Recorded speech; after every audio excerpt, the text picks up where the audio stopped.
సమస్యలను పరిష్కరించి వాస్తవం మీరు ఆలోచన చేయండి. మీరు ఒకవేళ నన్ను ఇష్టపడే వాళ్ళు ఉండొచ్చు, ఇష్టపడని వాళ్ళు ఉండొచ్చు, నా పట్ల కోపంగా ఉండే వాళ్ళు కూడా ఉండొచ్చు. అందరు 100% నన్ను ఒప్పుకోవడానికి నేనేం స్వామీజీని కాదు, రిషిని కాదు. నేను ఒక సగటు ప్రజాప్రతినిధిని. లైక్లు డిస్లైక్లు మీకు ఉండొచ్చు. గతంలో మీ జీతభత్యాలు ఎప్పుడు మీ ఖాతాలో పడేది, మీ సోదరుడు ముఖ్యమంత్రి అయినాక ఏ తారీఖు నాడు మీ జీతాలు వస్తున్నాయి ఒక్కసారి మీరు అంచనా వేసుకోండి. ఆ రోజు మీరే, ఈ రోజు మీరే ఈ ప్రభుత్వాన్ని నడుపుతున్నది.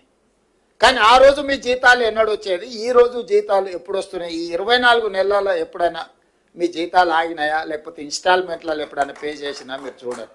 మీ డిఏలలో కూడా 3 డిఏలు ఇచ్చినా ఇవాళ పొద్దున్నే పిలిచి డైరీ ఆవిష్కరణ ఉందంటే తప్పకుండా శ్రీనివాసరావు ఇదేదో పెడతాడు పీఠముడే అని డిఏకి సంతకం పెట్టి, ఫైల్ మీద సంతకం పెట్టి శేషాద్రి గారికి ఇచ్చి